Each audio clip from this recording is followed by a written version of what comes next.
அனைவருக்கும் வணக்கம். குரு பயிற்சி பலன்கள்ல கடகராசி காலபுருஷனுக்கு 4வது வீடு. இதுல சந்திரன் உங்களுக்கு இருப்பாரு, அதுலயே குரு வரார். அப்போ உங்களுக்கு குருவும் சந்திரனும் சேர்ந்து இருக்கு. குருவும் சந்திரனும் சேர்ந்து இருந்தா என்னங்க ரொம்ப நல்லதுன்னு சொல்லக்கூடாது. ஏன்னா குருவுக்கு கேந்திரத்துல எடுத்தாதான், சந்திரனுக்கு கேந்திரத்துல குரு இருந்தாதான் நல்லது. இல்ல இருந்தா உங்களுக்கு வந்து கொழுப்பு கட்டி வரும். அதாவது நீர் கட்டி தான் பெரிய அளவில் இருக்கா, அந்த மாதிரி வரக்கூடிய வாய்ப்பு இருக்கு. அதாவது சந்திரன்கிறது மனோகாரகன். மனோகாரகன் சொன்னால் உங்களுக்கு அடிக்கடி உங்களுடைய மனசு மாறிட்டே இருக்கும். சும்மா சந்தோஷமாக பேசிகிட்டு இருப்பாங்க, திடீர்னு கோபப்படுவாங்க. வடிவேல் சொன்ன மாதிரி பாடுறா அழகாக பேசிகிட்டு இருந்தா அப்படின்னு சொல்லுவாங்க. அந்த மாதிரி இருப்பாங்க. இவங்ககிட்ட வேகமும் உண்டு, விவேகமும் உண்டு, உழைப்பும் உண்டு, உயர்வும் உண்டு, மதிப்பும் உண்டு, மரியாதையும் உண்டு. இவங்க எந்த இடத்துக்கு போனாலும் அவங்க ஒரு வணங்கத்தக்கவங்களா இருப்பாங்க. அந்த மாதிரி உள்ள கேரக்டர். மேக்ஸிமம் இவங்களுக்கு 6, 9 கூட குரு பகவான் நம்ம ராசியிலே இருக்கிறாரு.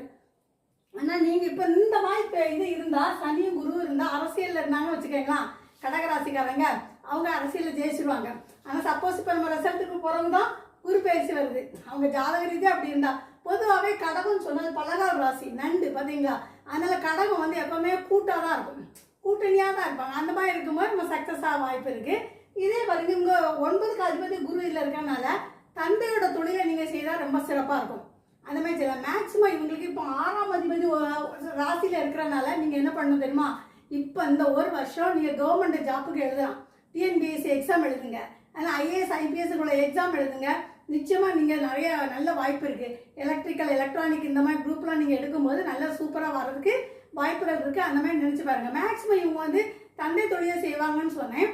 அதுக்கப்புறம் பாருங்கள், இவங்களுக்கு இந்த வருஷம் 5, 7, 9 பார்க்குறனால குழந்தை பாக்கியமும் இருக்கு, திருமணமும் இருக்கு. மேடம் நீங்க சொன்னீங்க இல்லைன்னு சொல்லக்கூடாது. உங்களுக்கு கோச்சார ரீதியா இருக்கு.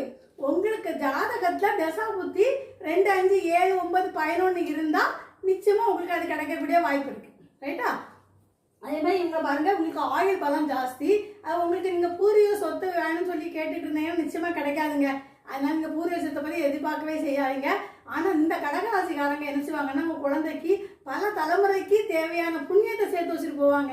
இவங்க கடகராசிக்காரங்க கோயில் கட்டி கும்பாபிஷேகம் பண்ணக்கூடிய வாய்ப்புகள் இவங்களுக்கு இருக்கு.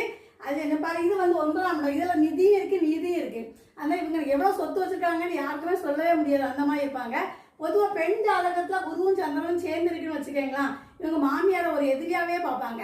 அது ஏன்னு பார்த்தீங்கன்னா, உங்கள் வீட்டு பக்கத்தில் ஒரு அயன் பண்ணக்கூடியவங்க யாராவது பண்ணிட்டு இருக்காங்கன்னு வச்சுக்கிங்களா, அவங்க நிற்கிறது ரொம்ப நல்லது இல்லை. அது ஒரு தொந்தரவாக இருக்கும். மேக்ஸிமம் நீங்கள் ஜீவ சமாதியை வழிபடுங்க. அதே நீங்கள் பழைய முருகனை போய் வழிபட்டு வாங்க, உங்களுக்கு இன்னும் நல்லா இருக்கும். வடக்கு நோக்கி வழிபடுங்க.